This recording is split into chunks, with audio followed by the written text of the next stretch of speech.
This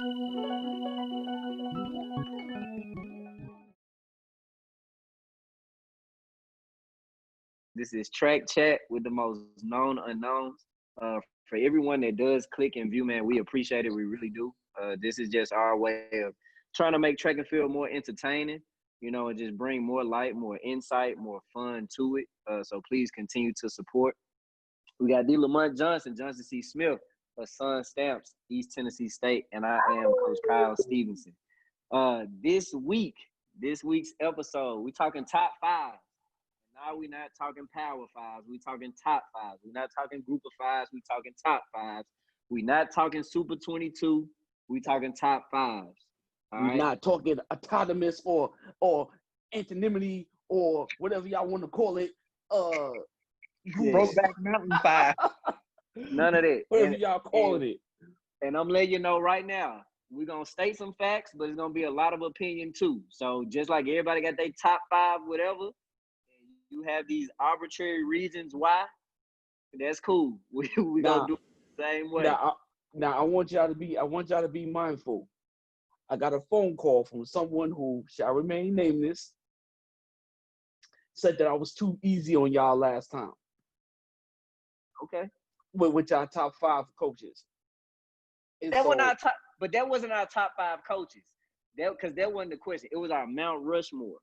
Right. Mount Rushmore. Mount Rushmore coaches. My apologies. Mount Rushmore coaches. And I'll even say, like, my bad, Lamar, and I'll even say, like, I wanted to make an addition to mine, but I'll live with my choice. Well, let's just say that my feet got held to the fire, and he's like, nah, bro, you can't do that. Believe you me, we got people watching our joint. And, we definitely are appreciative of everyone who supports, this is how we get the sport out. This is how we do things to keep us sane during these times. And, there's a lot of craziness going on, and it's going to probably get a little worse. So anything we can do to bring a little joy to y'all day, even if just for an hour, man, that's what we're here for. We still getting our work done. Don't get it twisted. We're still recruiting. We're still grinding. We still got our teams taken care of. Yeah, I had two. Every now and then we gotta have a break.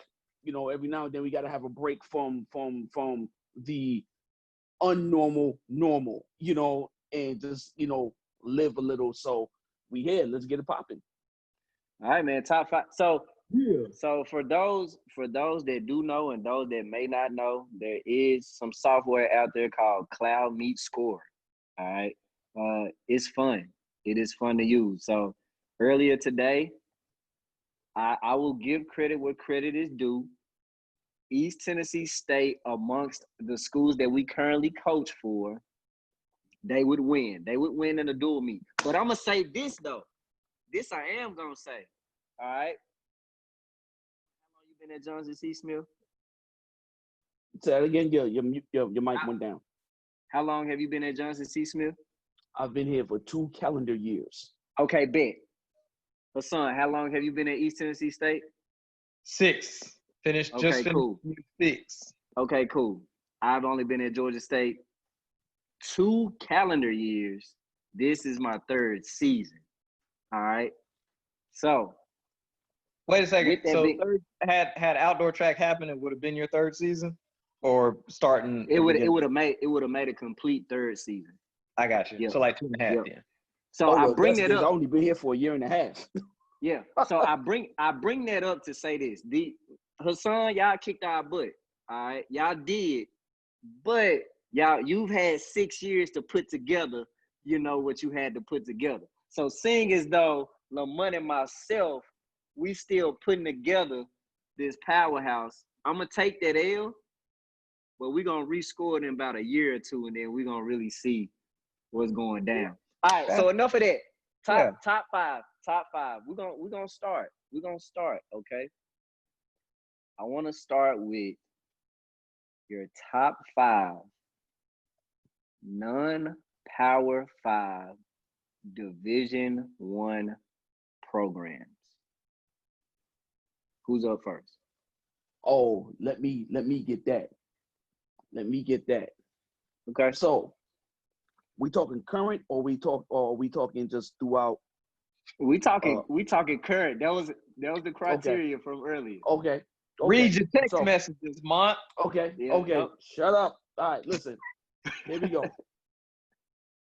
In no particular order, or you No want particular order. Nah. Oh, okay. Nah, No particular order. Okay. North Carolina A&T. Okay.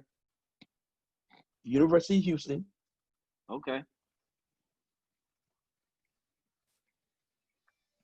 I'm gonna say it is a biased pick. South Florida. Okay. What? Yeah. Go ahead. That's our potential, but go ahead. Right.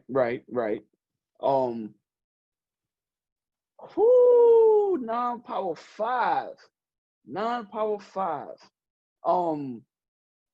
Can we still say Western Kentucky?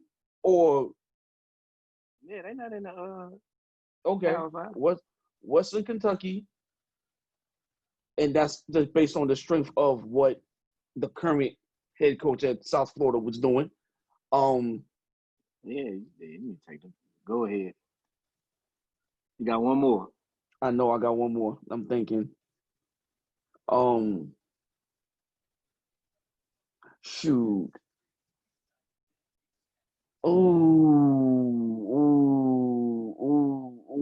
I struggled with this.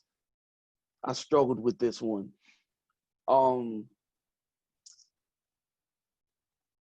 Damn. Whoo.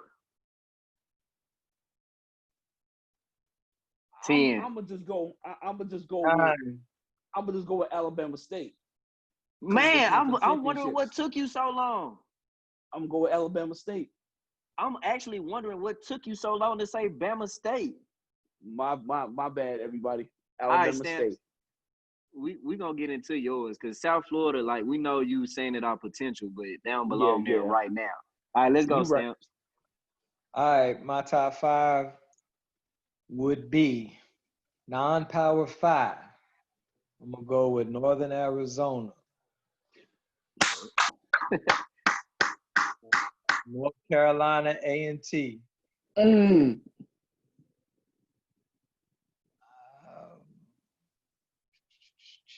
South Dakota 3. What? South Dakota. Okay. You know, Stamp would know. He Uh-huh. wouldn't have got some numbers. Come on, you got 2 more. Oh, sorry. And then I'm gonna go MTSU. Man, they on my list. Okay. Middle Tennessee. Okay. And I'm gonna end with UNLV. Are we gonna do or are we just gonna win it? Oh shoot. Good point. And all the other take UNLV off. Good point. Houston, sorry. So then Houston, not UNLV. You know what? Yeah, you know what? Because both genders. Let's be fair and keep it both genders. Because at the end of the day, if you can, not to knock anybody that there's one gender, we know, that consistency top to bottom and being relevant, I think matters across both sides. All right, Stamp. Not Stamp. No more. We got to get straight to it. Why South Florida? You know what? You are correct. I put South Florida on there based on the coaching staff and the potential in which I know what is about to happen. That's what I did. So out of respect for the other mid majors, I will take South Florida off, and Stamps hit the nail on the head. Northern Arizona. I'm telling you right now, I felt that Northern Arizona was going to win the NCAA championship indoors. Yep. I felt they was going to win it.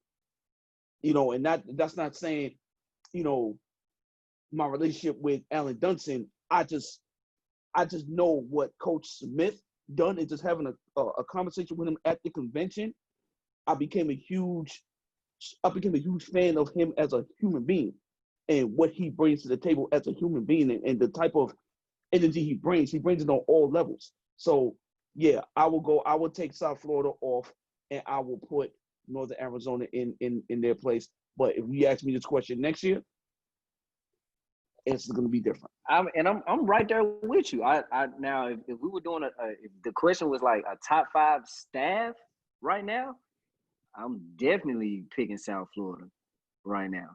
But right now we just saying just top 5 programs. So Stan, I want to know why you picked South Dakota. That's not one that we ever hear. And I'm gonna tell you the only reason I know about the Dakotas anyway, I know they play some good hockey in the NCAA.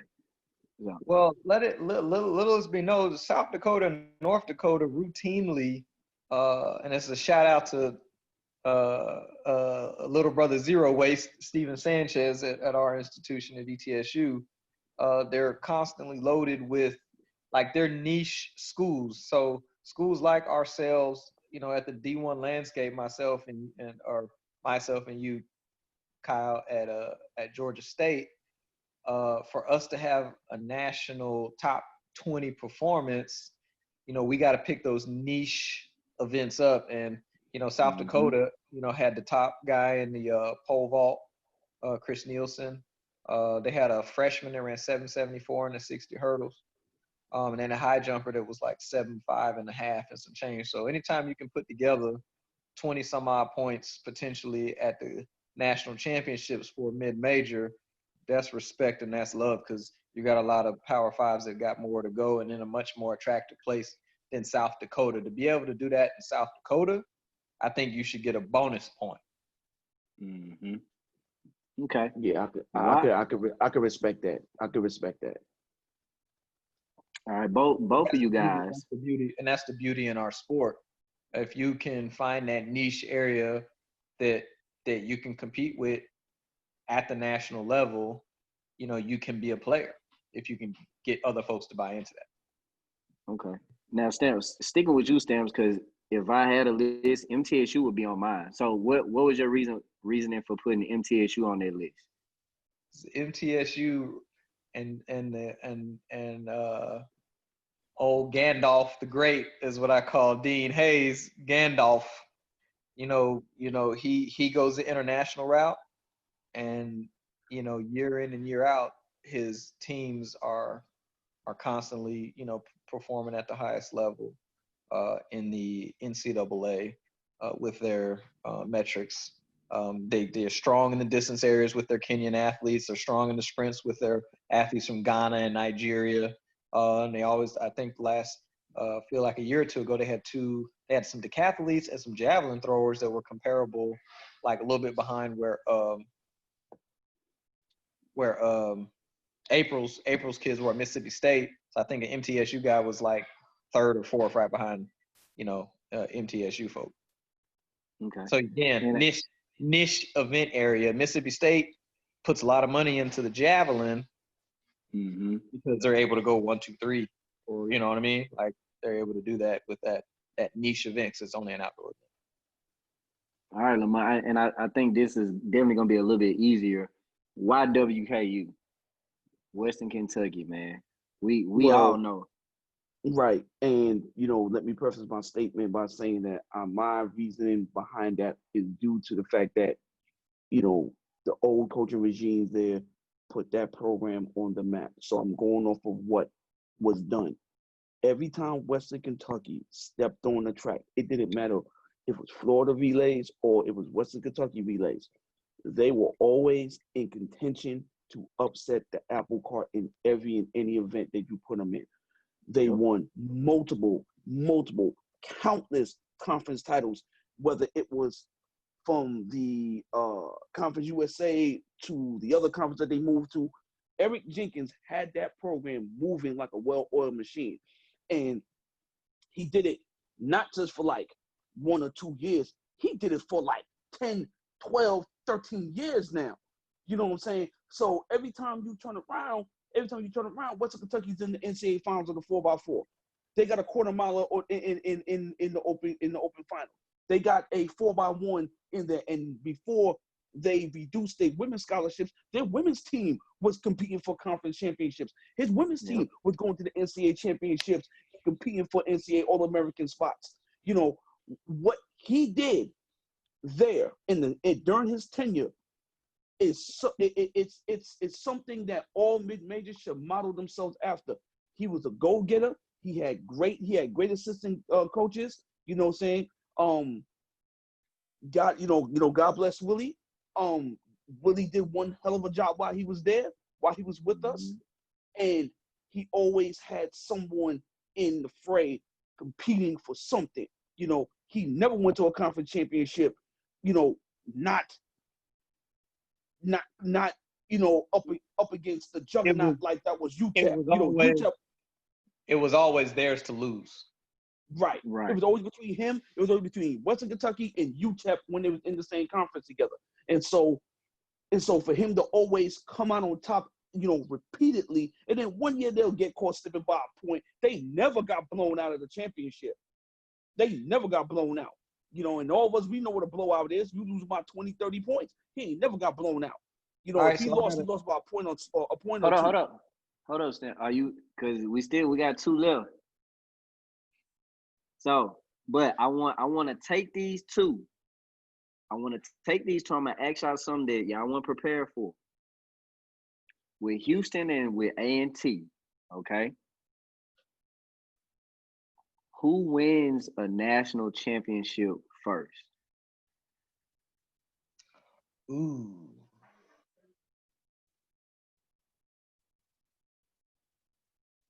Because they both have the quality and caliber of athletes to compete with any and everybody. You know what? I ain't even gonna do that. Who wins the dual meet? All right. Wait, so okay, I'm gonna answer the dual meet. Dual meet first, Houston wins because I think they're deeper. Okay, I think Houston wins the dual meet because they're deeper, and I also feel like A&T, Coach Ross has to continue to do what he's done at A&T for at least 3 to 5 more years before the program itself is mature enough to withstand the types of things. Like almost everything has to go right for them to win. Because where Houston was in the driver's seat a few years ago before their steeplechase guy went down in the steeplechase, they aren't yet old enough as a top tier program to withstand something that doesn't go right at the national championships. Everything has to go right for them. So I feel like Houston is just a little bit ahead. I think they win the dual meet and they win the national championship first, solely because they've been in a position to where they are. Well, I think that year that they did really well, was they third? I'm not Lamont. They were third. They were third. Yeah, they finished third. Yes. A&T, when they came in with a lot of that hype at Texas 2 years ago, what did they end up? 5th? Talk about the Texas women's team. The last year, Kayla and. Nah, he talking about A&T. What did A&T finish at outdoor last year? Ooh. I'm pulling it up. All right, well. Go ahead. Go on to the next thing. Lamont, you got who wins the dual meet? Who wins a national title first? The dual meet, Houston will win the dual meet because Houston's more spread out. They have some other areas covered, like steeple and some of the longer distance. National championship, honestly, if we're gonna play this off of next year, the 2021 season, I need everybody to understand this. Ross brings everybody back, including his incoming freshmen. They can literally outnumber you just from a body standpoint. Body for body, they can outnumber you. They bring their whole entire 4x4 team back that was supposed to win, that was scheduled or supposedly was going to win the indoor 4x4 this year. They bring all those guys back, and they bring back all their top sprinters, including all those transfers they got coming in. So if we're talking about 15th, my bad. That was 15th, Stamp, on the women's side. So people tend to forget. Really? Okay. People tend to forget on the men's side, they bring back 2 guys that ran under 150 on top of a kid who was the number 1 600-meter kid, and he ran like 33-something in the 300 as well, coming out of high school out of New York. So he has he has the bodies, but hear what I'm saying? He has the bodies and he has the mindset to go after a trophy or the title altogether. Ross is trying, okay, to shake the very foundation and to piss everybody off. And I am one of his biggest fans. I want it to happen. We all want it to happen. And so I think out of them in Houston, I think A&T can do it because A&T will have more bodies if it came down to it. So let me jump in on that. Quality bodies. My fault. Yeah, Quality so bodies. I agree. I think Houston wins the dual meet. I think North Carolina A&T gets the national championship before Houston. My reason for that is this. Y'all could drag me. I don't care. I'm a 49er fan. I've been ever since the day I was born. But, you know, teams kind of have their window of opportunity. So the Houston that had that great run, all those bodies are gone, essentially. So when you have the Eli, you got the Cam, you had Mario, you had Obi, like that. Oh, wait a second. I'm sorry to interrupt because right now we might be muddling the debate because I think we're talking about A&T's women and Houston's men. Nah, because if you look at the men's, men or female, regardless. Yeah. Okay. Because okay. if we, Go ahead. Because I think both ways. Just from the depth chart, just the numbers, Houston wins. On the women's side, A&T women are gonna definitely get a national championship before Houston's women. But on the men's side, for this same reason, I believe that because A&T has all of these returners, and I do believe it's now like their window, like their time is now. Versus Houston kind of had their time. Not that they've completely lost it, but they had their window. It's like Texas Tech. Texas Tech had its window. They capitalized on it. And so that would be my reason. But I'll end it there. All right. So now let's move to the next top 5. All right. Division 2. Because we gotta show love. And it's not like they don't have some strong ones out there too. All right. So Lamont, you're up first. Give me your top 5 D2 programs. Oh, well, that's easy. St. Aug, and St. Aug. Nah, man. I know. I'm joking. All right. So programs. St. Aug, Lincoln, Missouri. Okay. Adams State. Okay. If we're talking dual programs, I'm going dual. Okay, I'm not gonna say one gender over the other. I'm gonna go dual. We're gonna go Grand Valley State, and I'm gonna show love to, and it's a toss up, but I'm gonna show love to Angelo State out there in Angelo, Texas. It's a toss up between them and A&M Kingsville, but I'm gonna go with Angelo State. Stamp. My first, Cal State, LA. Boy. Adams State, Tiffin. Thank you. You really want Tiffin right now? Listen, right now, honestly, they're more dominant on the men's side than on the women's side. I'm talking about people who equally great on both sides. Can I finish? Okay, go ahead. Go ahead. Johnson C. Smith when Coach Graham was coaching. Okay, that's 5. Nice that's your 5. Nice shot, but that's cool. But you're right. Hey, listen. I gotta give the man credit where credit's due, baby. Hey, I'm walking in the shadows of a legend, so I know. Cool I couldn't help myself. I'm cool with that. I'm comfortable with my skin, baby. I'm cool with that. So just to recap: Cal State, LA, Adams State, Tiffin, St. Aug, and Johnson C. Smith. And Johnson C. Smith with Coach Graham. Okay, now got a question for you guys. And Lamont, because you're kind of a historian, all right? Mm-hmm. I want you to think of if we were able to take St. Aug's best team, or even just his best athletes, and put together a power team, take Johnson C. Smith, take his best athletes, and put together a super team, who wins that dual meet? Johnson C. Smith, their best athletes versus St. Aug's best athletes, unbiasedly, because I respect the game and I respect the history, St. Aug will win. Gotta remember, Antonio Pettigrew came out of there. Jerome Young, regardless of how you may feel about Jerome Young, he came out of that program. You know, they have the D2 record in the 4x4 and the 4x1. They are the first team to run under 39 seconds in the 4x1. They still the only squad, and I was at the meet when they did it. You know, Batman was there.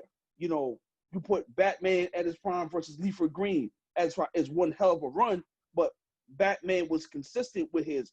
Leaford always showed up when he showed up come championship time, but Batman always did the do. You know what I'm saying? If you're talking quarter milers, we had the 72 Olympic champion in the 400, who was also on the world record 4x4 team in 1968. However, Jerome Young ran 44.0 while at St. Aug. You know, I mean, you gotta remember Ken Brumskill, whatever his name is. I keep butchering his last name. He went to St. Aug.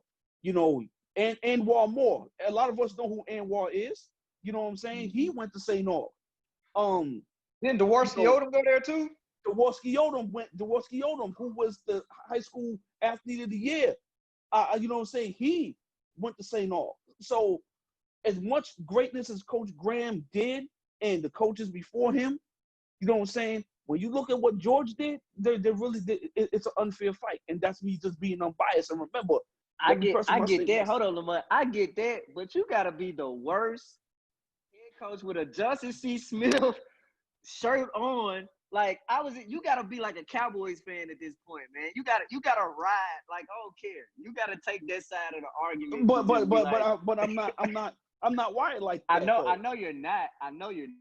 But man, I mean, I'm just being honest. I'm not wired like that. I mean, facts are facts. You know, when you look at the Division II all-time list, there's more of his athletes on the list than there is us.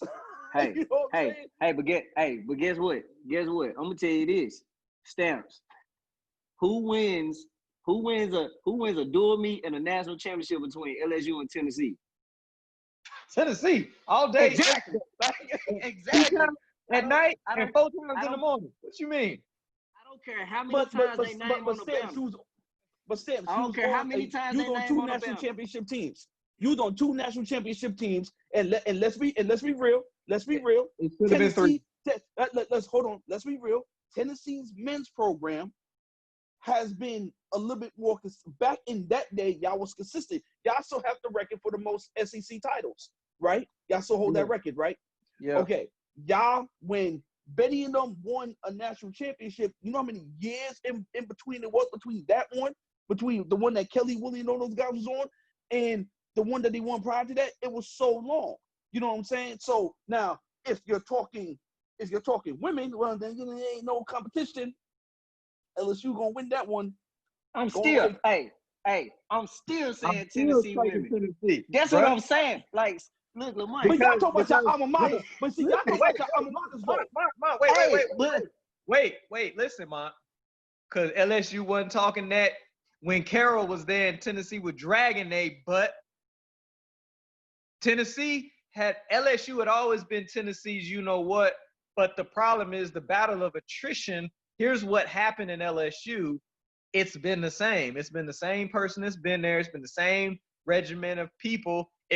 Look at what okay. So if LSU got shipped to the Pac-12, does Carroll lose? If LSU got shipped to the Pac-12? Well, let's not go there yet. But essentially, Lamont, I was trying to get you to be that barbershop fan. Like, screw the facts.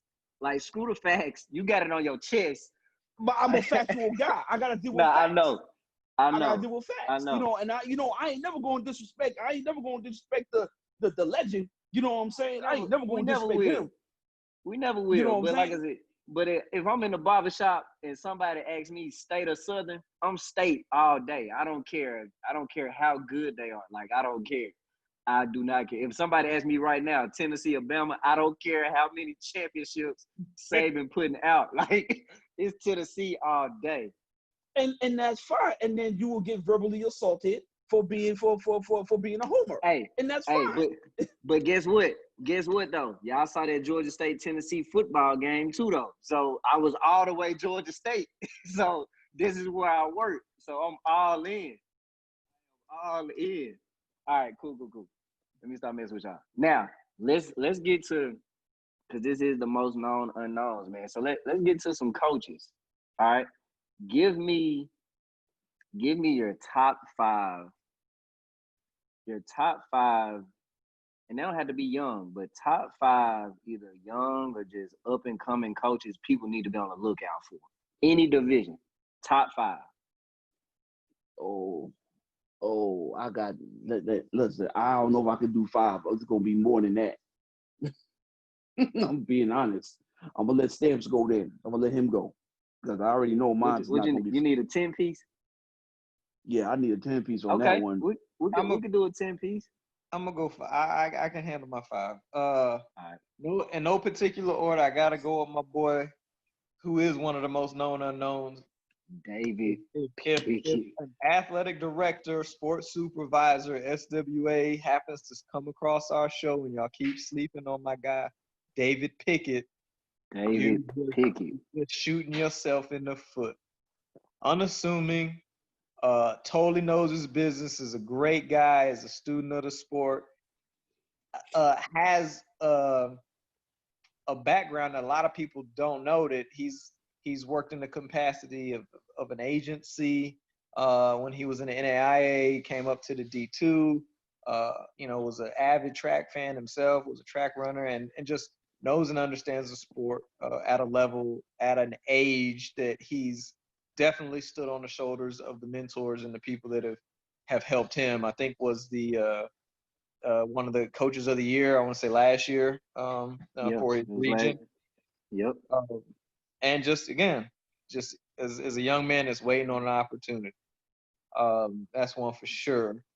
Dwayne, I mean, y'all know Dwayne Ross. I'm gonna say his name as much as I can because this guy was a D3 coach, and then as his opportunity came, he has the I've decided that I'm gonna get a T-shirt made that says "Get off your comfy chair," or what does it say? Your comfy couch, get off your comfy seat, and get out here and coach your kids. Nah. That's number 2. My number 3 would be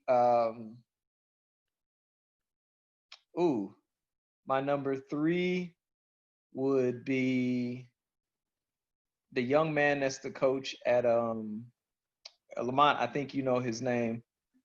He coaches at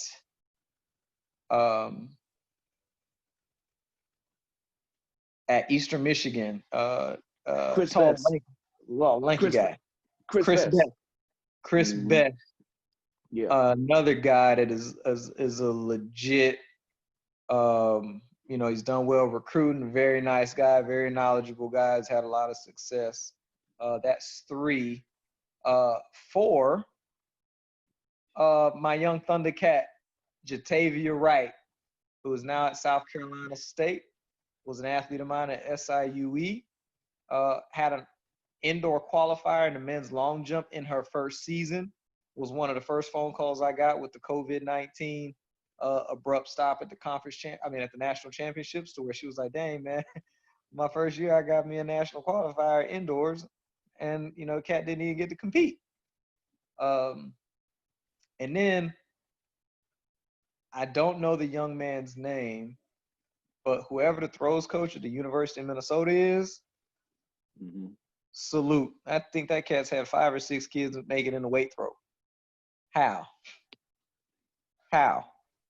Let me know and understand your ways, man, because anytime you get one person to an indoor championships, that's a feat of its own.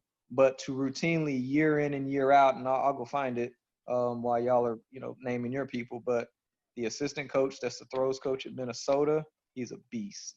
I want to give some respect to the throws. Okay. Well, Lamont, for sake of time, you got to keep it down to 5. Okay. Damn.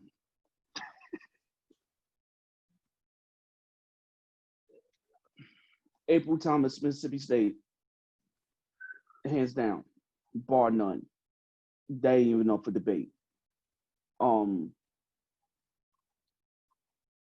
gonna be biased, and I'm gonna say Antoine Sidbury, who's my jumps coach.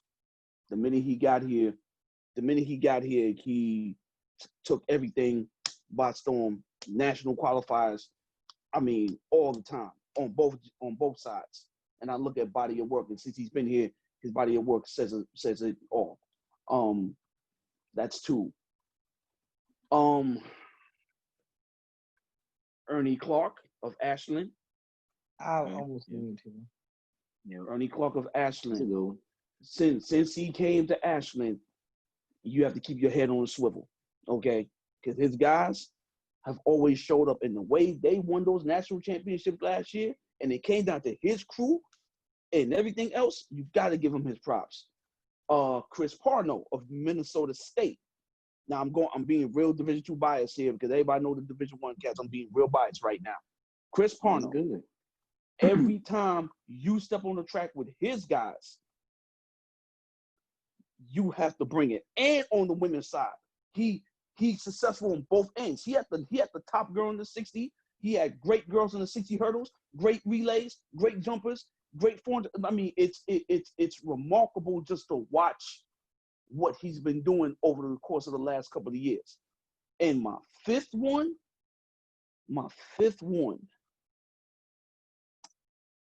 Ooh, my fifth one. My fifth one. Who would that be? It's somebody in Division I. I'm gonna go D1. Stephanie Perkins of BYU. A lot of people don't know what this girl is capable of doing, but I'm gonna sing her praises to the cows come home. What she has to do at BYU, given their circumstances, is next to phenomenal. So I give her props. That's my top 5. I feel like I met her at convention this year. Man, let me see. My top 5. David Pickett number 1. In no ranking, but David Pickett number 1, man. Again, y'all said David for me, so there was no need for me to repeat it. Yeah, Y'all said I mean, it. we can't say David name enough, man. I think Right. that you talking about how I pay my dues, how how I navigate, man. David Pickett, GB, so Tyrone Edgar, that's at UTA. So, GB is definitely one of mine. Oh man, that's tough. See, this is tough. This young guy, he's no longer coaching, but I wish he was. And actually, and it's gonna be 2 guys, but they're pretty much like almost equal to me. But the one guy is Travis LaFleur. He was at Wingate. He was very, very, he was a young head coach in his 20s, and he transformed that program, and he knows the jumps really, really well. But I put him alongside. Oh, Stamps, help me out, but I'm drawing a blank. What's my tall high jumper guy from Carson Newman? Step. Tyler Step. My bad, Tyler, but my teammate, but Tyler Step. So I put those 2 together. So I'm it's kind of my honorable mention, but very knowledgeable guy about the sport. So I'm technically at 4. But I'm gonna call it 3. Jeez, man, that's a tough one.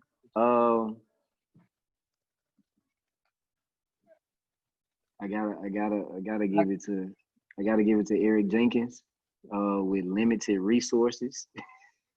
you know, and what he was But able to everybody pull know off. Eric though, man. Come on, man. Everybody know Eric. Okay. Yeah, But look, I need to take one off, but go ahead, finish, Kyle, 'cause I need to take one off as well.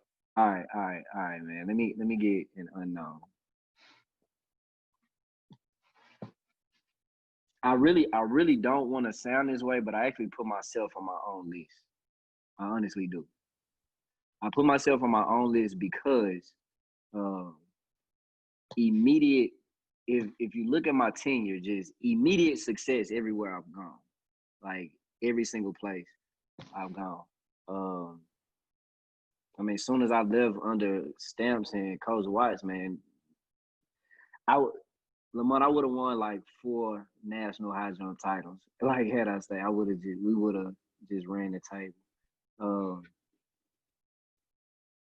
I need one more though. I see how hard this is now, Lamont. That's why I let y'all answer the questions. Jeez. Jeez. And I know so many people. I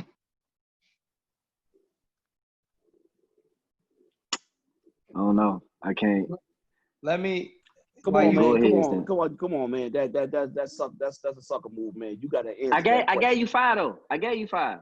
You give me 5. I only counted 3. Okay, my bad. Go ahead. Travis. Go ahead, Stamp. No, I was gonna say I take Dwayne Ross off. The guy from Minnesota that I was thinking about, his name is Peter Miller. So I just wanted to give y'all that name. That was one of my guys. But taking Dwayne Ross off, I gotta go with my man Adam from Northwestern out of Louisiana. My dog. That cat. Yes. That dog. That boy Yes. has done so much with so little, and it's just a matter of time till, he takes it to the next level, or somebody comes. I got mine, Lamont. I got mine. My bad, because I meant it's supposed to be up and coming. VJ from McNeese State. Okay. I could rock with that one. But Adam, yeah. That goes without saying. No, I have no issue with anybody's list. I'm gonna be honest with you. Okay. I think we covered enough people in here to know who are some of the ones that we watch. And we're like, you know what, they doing a good job, and so on and so forth. You can't go wrong with Chris Best. He's a student of the sport, and he's willing to learn from other people in order to make himself better. You can't go wrong with Adam Pennington down there at Northwestern State, because every year his sprinters are in the mix, busting people's heads open, winning prestigious invitational meets, doing some great things. We can't knock Tyrone Edgar, because Tyrone Edgar has more sub-10 sprinters than we all had combined in his short tenure.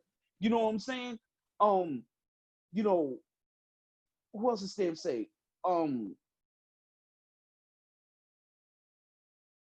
me, on my end, come on, man. April Thomas, you see her work? That's big sis right there. That man, what? Little sis, What? sorry. Nothing but love. And she gonna get her recognition, even though she stays under the radar, whatever the case may be. Dog, you don't go 1, 2, 3 at the NCAA championships, then go to the world championships and win that too. You know what I'm saying? Like she's a phenomenal coach, and I want everybody to know that. And then, Chris Parnell and Ernie Clark and what they've done over the course of the last couple of years, and they're not one-hitter quitters, man. I'm talking about they come in every year, they come in with something new. Ernie has proven that he does not need the top recruit. He put his team that he put together that won those national championships on his end, he developed them. They all, hey man, they had a certain skill set, and he managed to bring the best out of them. He created an environment that Coach Logan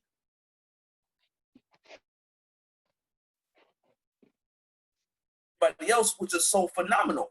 You know what I'm saying? So I'm definitely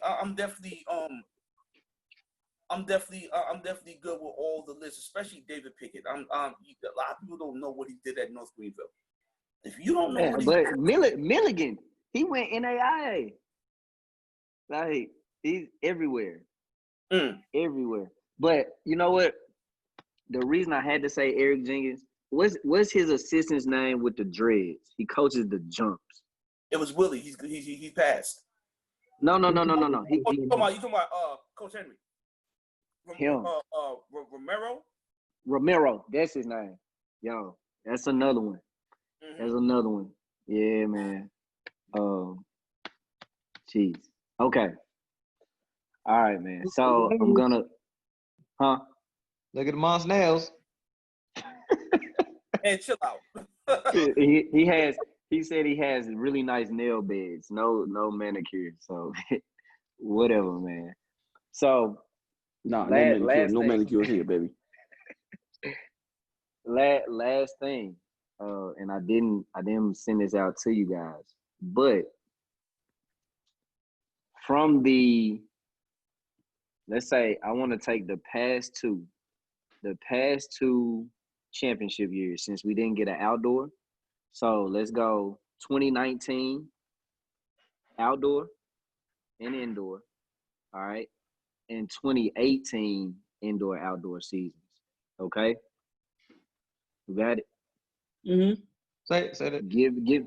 So we can't really use 2020 because we didn't get the outdoor season, and we didn't get an indoor national championship.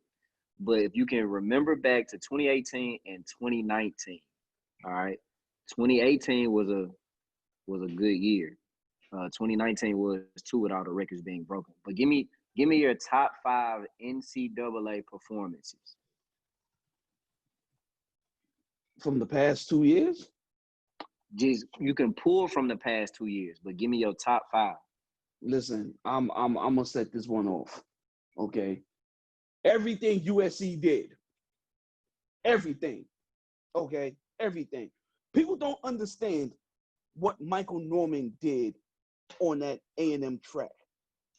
When I was at Alabama and we went to the NCAA championships in 2011, I remember Coach Henry specifically saying to Coach Glantz that, yeah, he loves his facility, but they didn't design the track the way he wanted it to. The lanes are too narrow.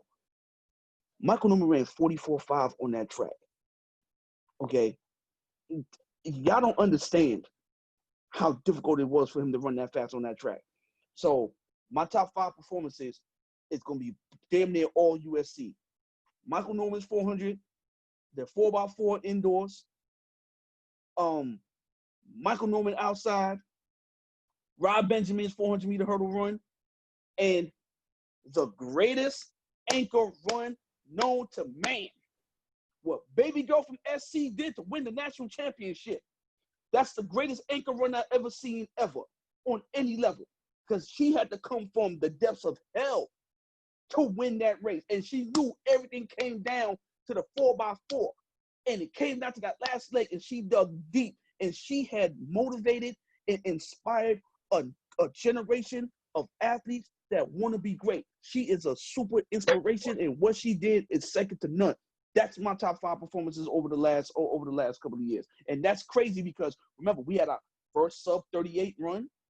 We had the streak. Well, no, it was our first. It was the first one. Yeah, so and think about that for a second. Houston would have got it had it not rained. But think about this for a second. Before Florida, USC was the last Power 5 school to hold the collegiate record in the 4x1. From when Houston set the record, Houston and TCU was sharing the record back and forth. Okay, no Power 5 school held that record for like 30 years, and then here comes Florida to win it. So that's saying a lot. Grant Holloway's sub-13 run, Sha'Carri Richardson. You know what I'm saying? Like, that's like the other people my name, man. Damn. Listen, I'm just saying, like, those to me were the best 5. It was all from USC. All right, Stamps, give me your 5.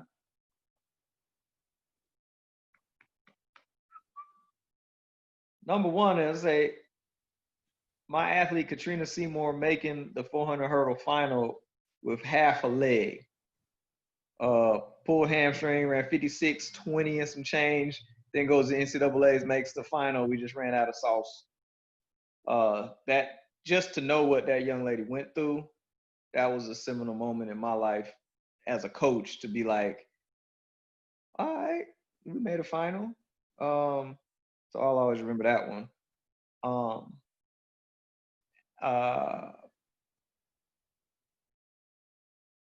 Jerrion was Jerrion in 18 or was that 17? 17. Yeah, All right. long jump. Can't count that one. I would then say,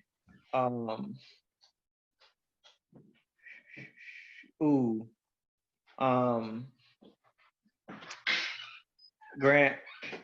Holloway with his 110 hurdle collegiate record finally taken down.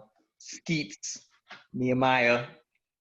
That was huge. Sha'Carri's 100. That's 3 or is that 4? 3. 3. Rye Benjamin's 400 hurdles.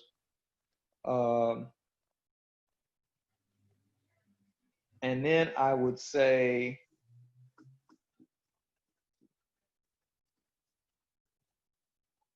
Sydney McLaughlin's 52-point. Damn, you said national championships. That was SECs. All right.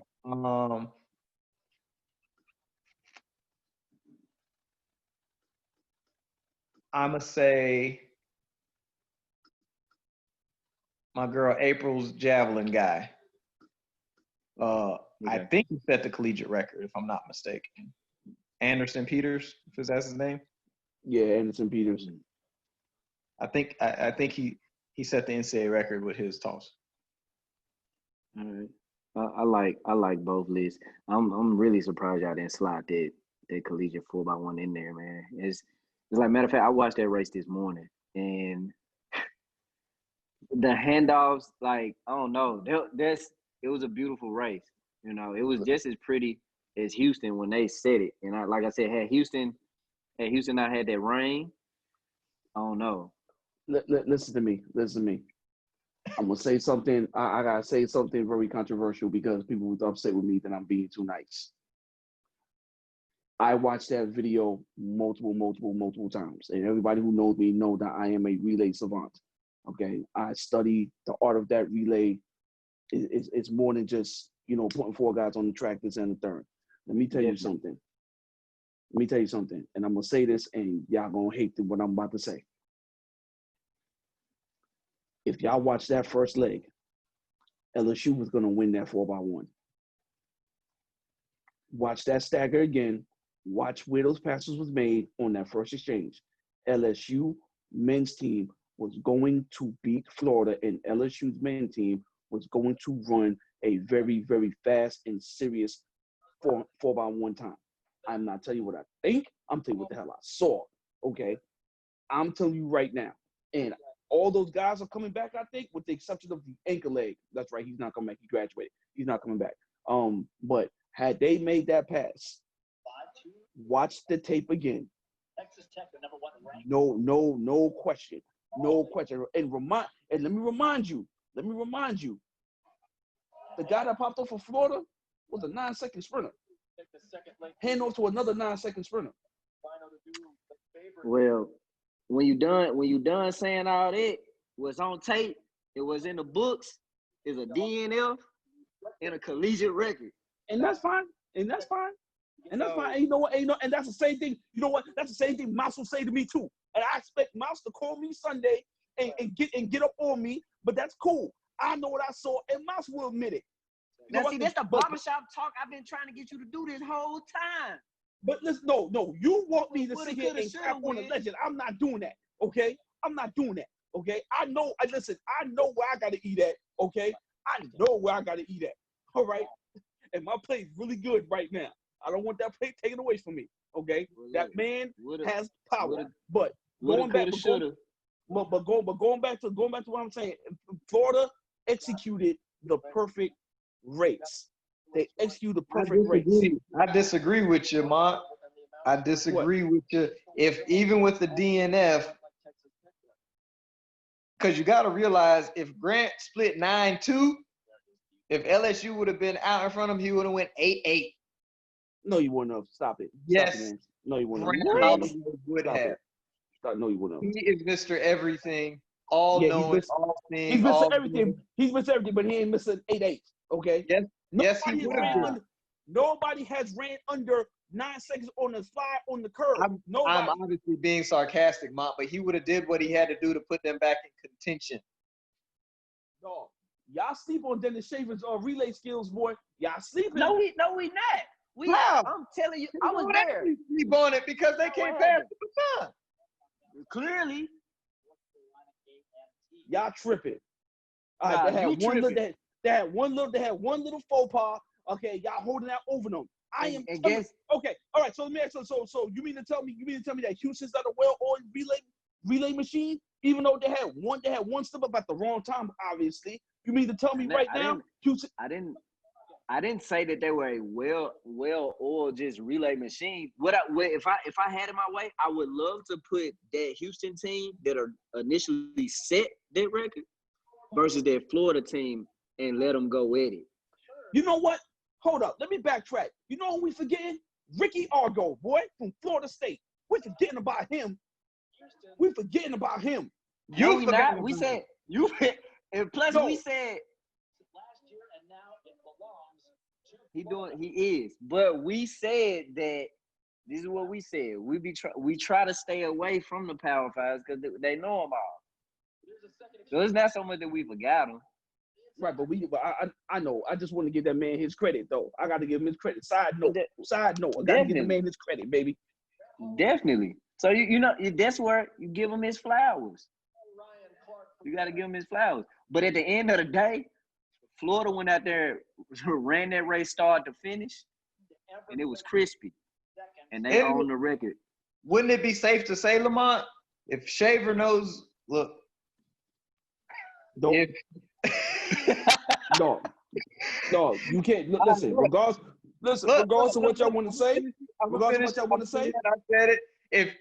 If Shaver does the job he's supposed to do, I would like to think, say, and know. Y'all tell me if I'm wrong, but LSU traditionally has dropped the baton more times in high pressure situations than they haven't. On the men's side. On the men's side. I mean, I don't know the can't numbers, recall. but what I was gonna say to that, those stamps is because I know an LSU relay during my time they had a Trenton Holiday and a Richard Thompson, and they look, whoa, okay, because at that time you had a Florida State team with a Walter Dix, a Brandon Byron, the guy that played football, Greg. No. This was before him. This is like with Greg Bolden. You had Travis Paget at Clemson. You had Jacoby Ford. Like anyway, if I'm just speaking on LSU historically, and if I was a gambling man that could bet on track and field, but I cannot, and I started to look at things historically, I wouldn't, and to your argument that if they had got their baton around, and I also go to the video on Flow Track when they celebrated against a mid-major Houston because they beat them, but where were they that year later in the season when it mattered? I'm not gonna put my money on that. I'm not gonna put my money on that purple and gold because I'm now going back to the tape and I'm just seeing, and then historically I'm just seeing it. Because now I'm gonna go to the women's side too. Don't jump off that. No, don't jump off that. Because I'm still on the relay. Because I know where all this animus is coming from. You mean tell you where it's coming from? It's come from 2002 Baton Rouge. Okay? Anybody who knows what I'm talking about, look the video up. That's where all this animus is coming from. Okay? You got the two fastest dudes in the United States on one relay. Okay? You got as the relay coach at that time for that particular university, he was the most savvy relay runner on the team. He always left on time, this and the third. Now, anybody knows, had I went to Tennessee, we would not be in that problem. We would have won, but I'm not gonna throw shade at Stamps, okay? But he know that's why I know where this animus is coming from with LSU, because Stamps still ain't gotten over that one yet. I've been gotten over it, bro. The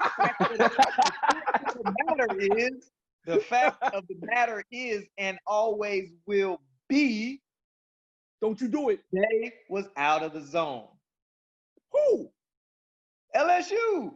Oh, time out. Whoa. First off, did you not see what he shall remain nameless? But Walter Davis, I've never seen a stagger broken like that. I understand what happened in the race. Yeah, that's what the race was over. All things being considered, like straight up, bro, like, and this is me being like genuine. Me and Leonard never had any issues. We were stone cold Steve Austin every single freaking exchange. So if there was never an issue, do you understand in that one moment when I'm like, oh dang, they out, not as far as the exchange zone, but like, dang, we're getting it in, or we're getting work. And then I glance away for a second, like I'm in the race, watching them be out of the zone. I fortunately get it to Leonard without, and obviously we're out of it just mentally because, we ended up third when we obviously should have been a messed up second. But to know and understand, when I'm looking at the inside lane judge have the red flag up, listen to me, Mont. The inside lane judge had the red flag up. Then I look over to the outside lane judge that's starting to make his way across the track, and you see him do this. Red flag goes down, white flag goes up.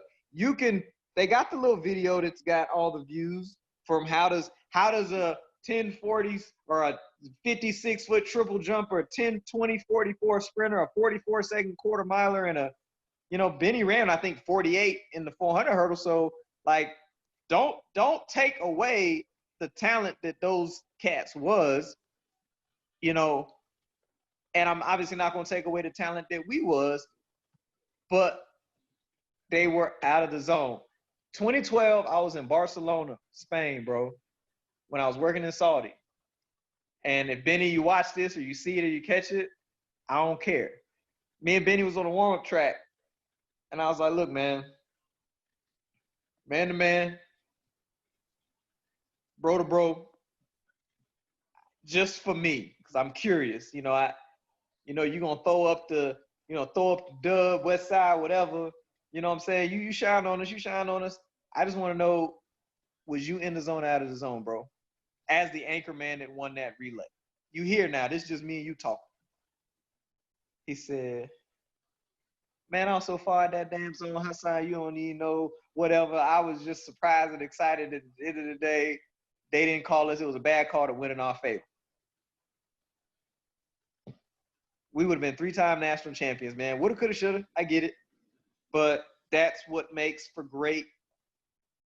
That's what makes for great last-minute shots. That's what makes for great. Had the baby from Purdue. I was standing right next to Lonnie. Lonnie almost won his 4x4 from Purdue of all places. And then you just see Lonnie looking at his athlete, then looking at the monitor. Looking at his athlete, looking at the monitor, like, I think she's got enough real estate. I think she got enough room. We're holding each other because I want him to win. I don't even care about SC winning the title because I'm like, there's absolutely no way this girl gets her. And we all know what happened. So, that's what makes it. That's what makes it. They were there before. Yeah. I was like, we were there. But so with all that being said, Lamont, we just going with what's dependable, We just going with what's dependable. It's no knock to that program down there because they shining. We're not taking that away from them.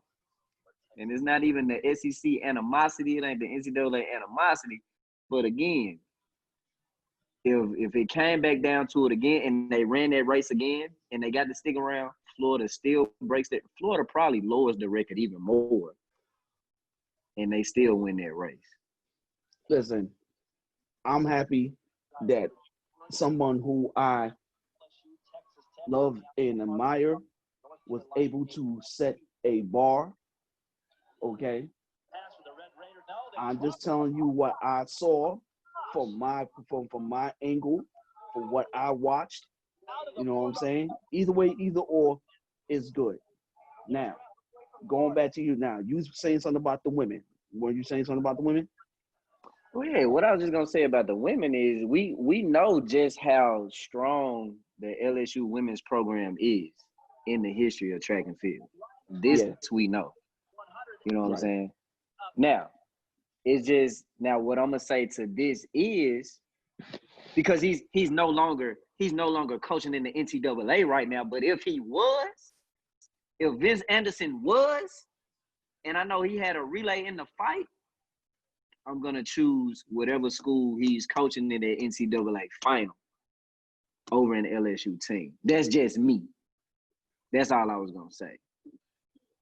I mean, he has history of producing great teams, and no one is ever going to deny that. He has shown improve every time, whether he was loaded or he wasn't loaded. So, no one would ever disagree with the accomplishments that the great Vince Anderson has garnered throughout his career. LSU, they're the standard. When it comes down to that women's 4x1, they are the standard. When it comes down to that women's 100, they are the standard. They are the standard without question. So I want everybody to understand that. If you're gonna model anything, you want to give people their props. Yo, you got to give them their props. You do. And so I like that tag you just created, and we're always creating things on the most known unknowns. So as we get ready to close, because I know, we have better viewership under an hour and a half, so we can give our roses out. But just real quick, because I think we could all do that and pull it off.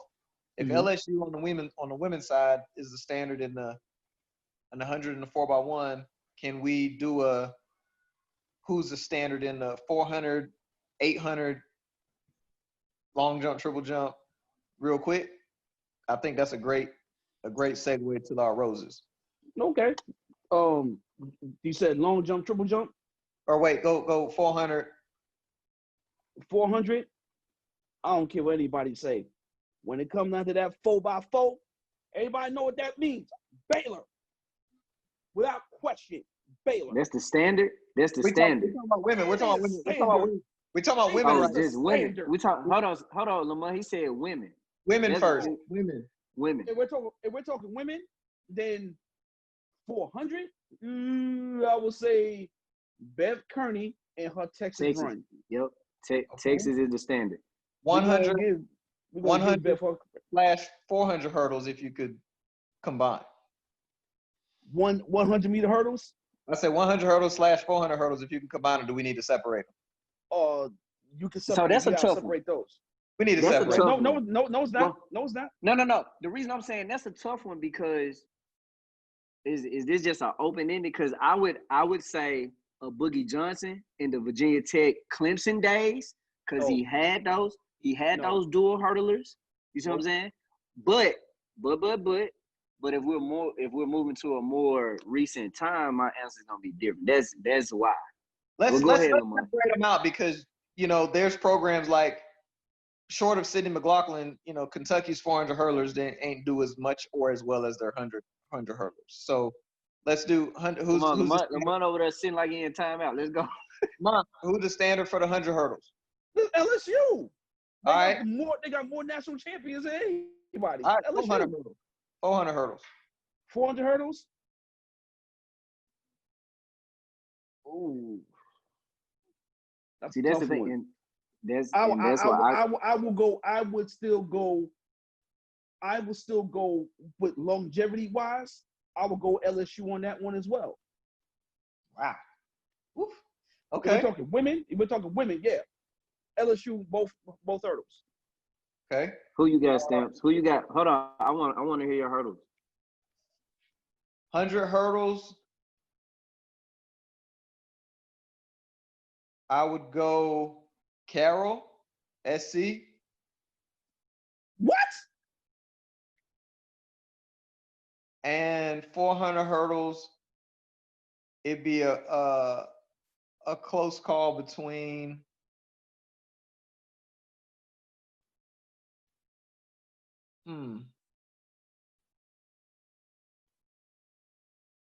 Dude, we are If talking longevity, not 1 or 2 years. We're talking longevity. We're talking a span over time. So let me ask you a question. Am I just supposed to agree with you? Like you just know everything? Because I feel like if Come on, man. LSU, Come on, so we can get to the 800. if LSU is the standard, then how my girl TT whoop up on them?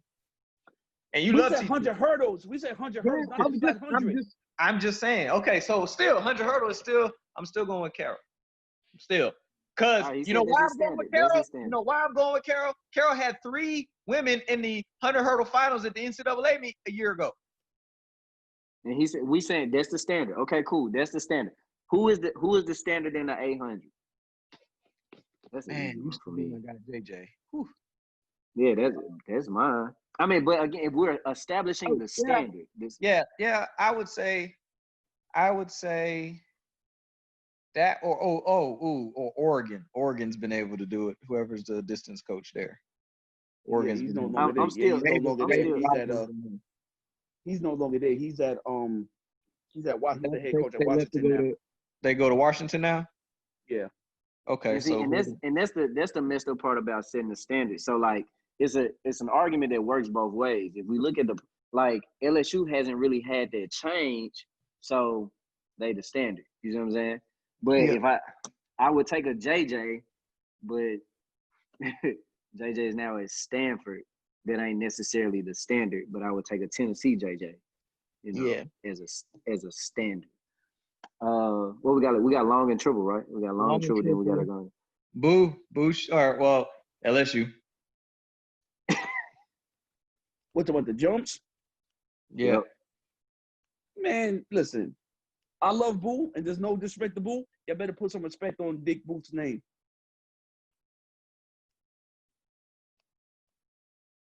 Y'all need to stop playing. Y'all need to stop playing. Dick Booth's problem was his women weren't as dominant as his men. Why? We gotta leave that for another time. Okay. Yep. But programs. But surprisingly, Stamps, because you said this in a previous episode. Why didn't you put Coach Page's name in that 400 hurdle conversation?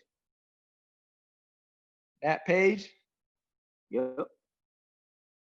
I don't. Oh. Is the standard? Is the standard? I can tell you why. I would honestly say because I don't. When Derek Atkins and Angelo came out of there, it was the head coach that was coaching them. It was the head coach. Coach Page was working with the women. Gotcha. So that was good to know. Good to know. If I'm not mistaken. No, you're not mistaken. You're right. Okay. Good to know. All right, man. So we don't, because we starting to get too long. So let's hand out these roses. So who you want to give your roses to? I would like to give my roses this week to Coach Ernest Dixon, who was my mentor, father figure, and founder and director of the Quicksilver Track and Field Club out of Southwest Atlanta, Georgia. This man welcomed me with open arms, taught me everything about, what track and field was from a young age, from 11 to 19. Tragically, he passed away about a week after my freshman year at SEC's championship. And, just a phenomenal man. Helped, young kids from Georgia get, use their. Stamps, you muted your mic. Sorry. Helped young people use their ability and hard work and God-given talent to better their lives through the sport of track and field. So my roses this week are to Ernest Big Dog Dixon. All right. Mark? I'm gonna do one more current. I'm gonna give mine to Mike Holloway. A lot of people don't really know the things that he do for individuals, and I can only speak for myself. He and I had a conversation this week, and what he is willing to help me with and stuff that he's done behind the scenes even years ago. I'm talking about 10, 11, 12 years ago, even back when I was competing. You know, I never got a chance to really tell him thank you the way I should. You know, from the first day he saw me run in college to when he came to Iowa State and watched me run, you know what I'm saying, post-collegiate, and then everything moving forward when, you know, he almost single-handedly almost helped me get the job at North Carolina. You know, he's done a lot of stuff for us, and anytime I needed someone to talk to, anytime I needed that guidance and I needed that love, man, you know, he's been there. So I'm gonna give my flowers to Mike Holloway. All right, that's a good one. Hey man, just shout out to Coach Miles, man, on that article that he wrote, and it's up on their website. I enjoyed it, but if we haven't said his name enough this episode, I got to give my flowers to David Pickett. So y'all make sure y'all checking on him. I know he's had some health issues, nothing too serious, but again, I got to give it to David because by no means do I know the sport on the level that Lamont or David knows, but more so David because we're roughly the same age. But what can be discouraging or encouraging to people, because the conversation comes up all the time, how do you navigate this sport? How do you move up? How do you do this? And I'm sorry, like, in my opinion, David has paid more dues than I have, you know, personally. David has worked pretty much every division except D3. No, or maybe, yeah. But I mean, he does it all, man. He knows it all. He's a humble guy. He's a nice guy. Someone that just loves to learn. Someone that is a huge track fan. Someone that is an athlete first. Someone that can develop talent. I mean, he is the whole package. So if I could give him a job, please believe I would by now. And it's not that where he currently isn't a good spot, but if we're seriously like, yo, if we got to keep things going, if we got to keep some of our best in here, and there's no knock to the program that he is, but essentially sometimes you are better than what you are. It's just like Jabri said on the episode Saturday. His teammates told him, hey, man, you've reached your height here. It's time to move on. And that's what I see for that young man. You know what I'm saying? Like, I got to give him his roses, man. And for anybody that sees this, if you haven't been paying attention to him, like, pay more attention because he has been a rising star for quite some time. So that's my cool. Well, fellas, that's what's up. It has been fun. It has been really entertaining this week. So this has been the Track Chat with the most known unknowns. This week we talk top fives. So y'all stay safe. Love you guys, man. Yo, what's good, world? What up? You have logged into the Track Chat with Coach Mont Johnson, Smith, Coach Hassan Stamp, East Tennessee State, Coach Kyle Stevenson, Georgia State, and Coach David Pickett, North Greenville. And on the intro, you got me, Coach Chase, ECU. Say what you want, speak from the gut. But if you're speaking to us, study, buddy, dog, people are nuts. You wanna really act and deep if you want. You want me keeping the buck. It's not the place for that. Your face will get cut. This ain't the running in place. It's a full throttle. Who wanna race? Known the unknowns, let's make the debate. Knees up, never ease up. Breaking the tape. While you bringing up the rear, looking for ways of escape. Choose hurts on it, stay in your lane. For the back of everything you say will proof of who proclaims DNA. This is the end of field talk. Don't come in with this skybox or you will get ejected outlined on the sidewalk. If you want to hold court, better come with full force. Cause we're pulling all cards. You know what the blog's for? Track chat, rap, rap with the facts. We make it do what it do, don't need no pats in the back. And we don't care where the truth is. We're here with the blueprints, building on a legacy. The real keep it moving. Winners never lose, maybe learn from the bruises. You might land in jail, but you'll get flurried till you're stupid. So guard your grill and pray to God for jaws and steel. Shouldn't kick a man when he's down, but it probably will. Far from arrogant, confident in a skill. I wouldn't argue. If I was you, log it and chill. Peace.